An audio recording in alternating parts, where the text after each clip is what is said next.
in India, there were so many, he talked about many heroes. Nagkwento siya, lahat ng binabasa naming text or sutras, mga handed down yan ng mga stories ng Buddha or mga sermon ng Buddha. So the Buddha would say, you know, one time in the past, in another world, there is a hero named Avalokitesvara. Avalokitesvara in Sanskrit. In Chinese, it's called Guan Yin. And Guan Yin is very famous in Chinese Buddhism. If you go to Binondo, there's a restaurant called Guan Yin Chai. There's also a temple called Guan Yin Si, Guan Yin Temple. So Guan Yin is a name. Guan and Yin means Guan is to serve, Yin is sound. So actually, we can translate her name into the hearer of sounds or hearer of the cries of the world. So we also add another character. We call it Guan Shi Yin. Shi is world. Because Abalo is world, Kitesvara means hearing the sound. Okay? It's also from Sanskrit and Chinese. So Guan Shi Yin or Guan Yin is usually yung vow niya is, I will not become a Buddha if I will not be able to help everyone become a Buddha first. So, kasi yung Buddhahood, later I will explain what is being Buddha. So, sa kanya, sabi ng Buddha, ng historical Buddha na si Skemne, sabi niya, may isang hero na pinopostpone niya yung pagiging Buddha niya para sa iba. Para matulungan yung iba. That's why you would always see Bodhisattvas, tawag sa kanya sa Bodhisattva or a hero. So, ang pangalan is Avalokitesvara Bodhisattva. Maraming Bodhisattva, iba-iba yung mga, parang Power Rangers maraming ibang powers. Yung power niya, hindi naman power, is actually the power in Buddhism is the power of the vow.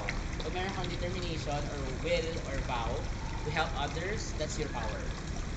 But in her form, sabi niya, meron siyang mga vow, lista ng mga vows, no? Isa sa mga vows niya, pag merong taong kailangan ng tulong at tatawag sa pangalan ko, I will go there and help.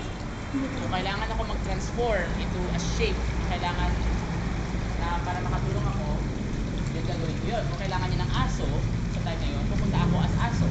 Kung kailangan niya ng babae, maging babae ako. Kung kailangan niya ako maging lalaki ako. Naintindihan? That's why Guan Yin has so many forms or many stadiums in Indian and Chinese Buddhism. In Chinese Buddhism, she's usually a female. But in Indian Buddhism, it's usually a male. Marami siyang form. Isa itong pinaka-famous yung form. This is, he's holding a vase. We call it the compassionate Guan Yin. Then yung napaka-compassionate. Parang imagine na uuhaw ka. Tapos naghanap ka ng tubig. Sa kapital siyang it's called compassion. Yung thirst quenching compassion. Meron namang image niya na marami siyang kamay. Sa Bacolod ng temple, where I will be tonight, marami siyang kamay. We call it the thousand arms Bodhisattva or thousand arms Guan Yin. Ang kamay niya may mga mata. Natakot yung ibang tao kung huli kayo. Actually, ano lang yan, symbolism sa amin na mas marami siyang matutulungan para sabay-sabay. Volunteers dito sa temple, our nicknames are Bodhisattvas also. Kasi nagbaw kang tumulong ng maraming tao. So that's why, we depict maraming kamay, maraming mata, maraming tenga, para mas marami kang matutulungan. Yan ang mosquito. Okay. Tapos, bakit ang bell dito is also, they say, it's called also ang Guan Yin wishing fund because if you have a wish or if you have a prayer, if you have Guan Yin or Avalokitesvara, sana, ganyan. They usually come here to talk to Guan Yin, the Bodhisattva. And then they will throw a coin or a pebble and then they will make a bow. If you want to try, you can do that. Try daw. Let's do it. Nag-draw na. Hindi ko pa nag-bow. Naiya ka? Nakabaw ko lang. Okay. Mamaya gagawin nyo yun. I-video nyo para nyo ang culture experience. Pero, sandali lang. May tanong ako. Si Guan Yin, pag nagtutulong ka ba, anong nangyayari? Nandun ba siya sa heaven? Tapos nakikinig siya sa'yo? Tapos, may tawag sa akin. Rescue. Ganun ba na siya klaseng hero? Guan Yin? Sa Buddhism, no. Of course, some Buddhists will think that way. But actually, if you study Buddhism further, you would know that may kwento ako May kwento ako. May isang tao, kailangan ng tulong ni Guan Yin. Sabi mountain sa sa Kuan Yin na very famous na nandun si Kuan Yin nagpapakita. Parang Mary din sa Catholic kasi siya yung parang image yung parang similar kay Mary yung ano. So yung mga Chinese women gusto makita si Kuan Yin. So one time may isang lalaki na gusto niya maraming version ng kwento, no? Pero let's say yung asawa niya gusto niya magkaroon ng anak. So pupunta siya ng mountain.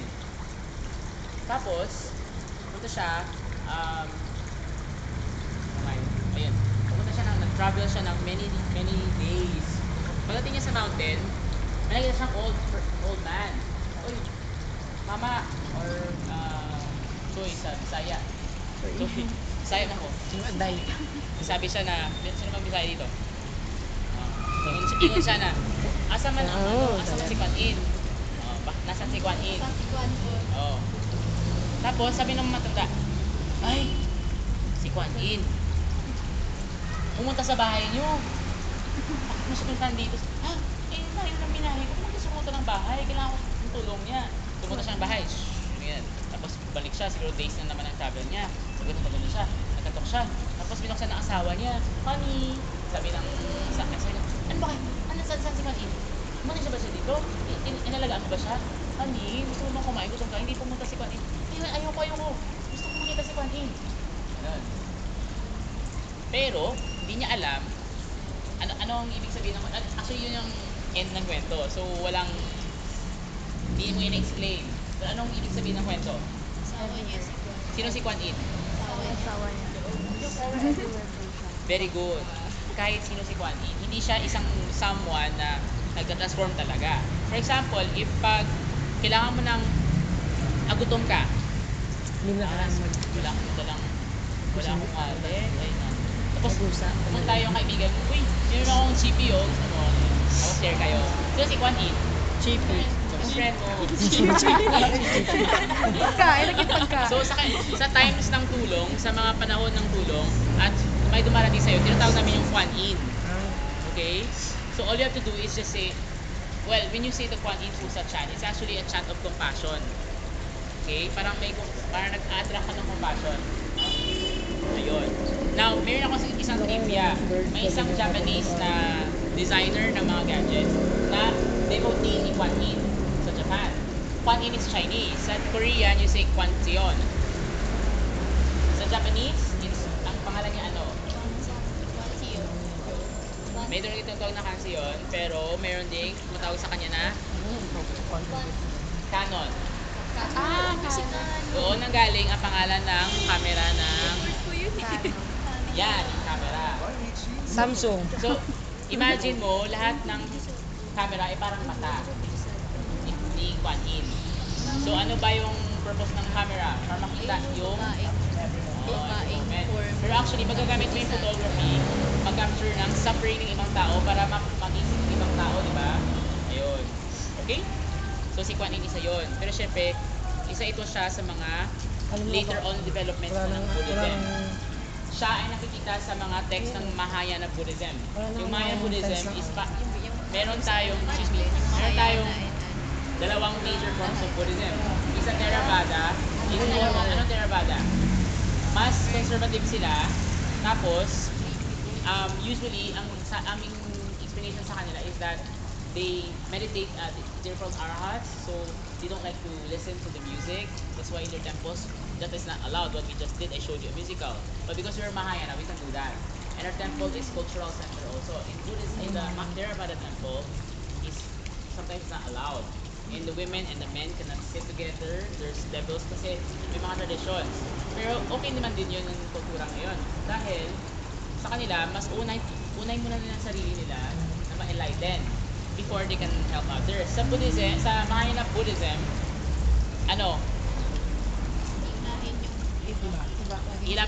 hindi pa ako enlightened, but I will help you. Sana, habang tinutulungan ko kayo, matutulungan ko rin sarili ko na ma-enlighten. Different approaches, but that's usually the two major points about Theravada and Mahayana Buddhism. So ano yung mga Theravada countries? Ano yung mga Mahayana countries? Yung Theravada, bumaba ng south of India. And what is that country over there, the island? Southeast Asia. No, it's Sri Lanka. Sri Lanka. So Sri Lanka is a Theravadan country. Tapos, nung nag-request ang mga kings ng Southeast Asia from mga monks, doon sila nanggaling sa Sri Lanka kasi wala nang monks sa India. So pumunta from Sri Lanka to what country? Myanmar. Myanmar or Burma. Very good. Tapos, anong katabi ng Myanmar? Thailand and Laos and Cambodia. Very good. So yun ang Southeast Asia Peninsula. But actually, yung katabi ng India, ano mga katabi ng mga Central Asia and Kyrgyzstan, Very Kazakhstan, good. Afghanistan. Very good. Wow. Yung China hindi pa yan. So alam niyo ba mga Pakistan yan, yung Afghanistan, there were Yes. Buddha statues. And during the Taliban regime, ano nangyari which is very sad for, not for Buddhists alone, but for world heritage. Merong malaking statwa ng Buddha na ano yung ginawa? Sinira ang ulo. Ha? Ganon din sa Cambodia at saka sa maraming lugar sa Thailand. Nung inaaway yung mga Buddhist, anong ginagawa? Pinutulan ng ulo ang mga statwa. Yeah. But never sa Buddhism is not, even if, kasi maraming philosophy of teaching si Buddha, di ba? War is not something that Buddhists like. So there was never a war for Buddhism or para maikalat yung religion ng Buddhism. Okay? Kasi hindi evangelical yung Buddhism. Pero kumakalat siya, bakit siya kaya kumakalat? From India to Southeast Asia. Yung missionary yung nagko-convert. Di ba? Are you safe? Safe ka na ba? Safe kita. Yan ang missionary. Sa Buddhism, they don't do that. Okay? The monks don't do that. Ano ginagawa ng mga monks? Maglalakad sila. Makalat sila naglalakad. Tapos araw-araw, nanghihingi ng pagkain. Hindi sila nagsasalita. Pero bakit sila, paano natuturo yung Buddhismo? Bakit? Dahil, for example, si Buddha, imagine mo, naglalakad siya. Ang face niya, very peaceful. Hindi siya nahiya na kumuha na maghihingi ng pagkain. Tapos alam ng iba nung time niya na prinsipe siya. At saka yun lang siya. So parang, si Buddha, bakit yun yung mukha niya? At saka, peaceful. Tapos ano na, Buddha, anong secret mo? Master. Rescue. Corny. Hindi. Ibig sabihin, tinatanong ng mga tao, bakit sila yung mga monks? Bakit simple ng point? Bakit sila nag-renounce ng life nila? At bakit okay lang sa kanila? So anong ginagawa? Parang si Buddha sabi niya, okay, gusto mong malaman, punta ka sa mga sermon ko doon sa forest.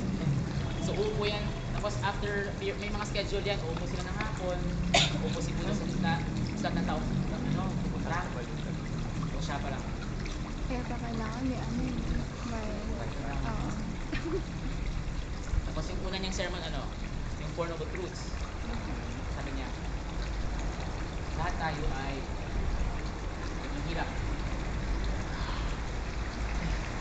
Maraming klaseng kahirapan pagdurusa sa mundo ito. Sabi niya, for example, of course, kung nagugutom ka, magdudurusa ka. Eh, palagi ka naman nagugutom. So, palagi ka nagdudurusa. Wala kang pagkain, di ba? Ano pa? Ang pinaka-major is, magkakasakit ka. Nagdadapuan ka ng sakit.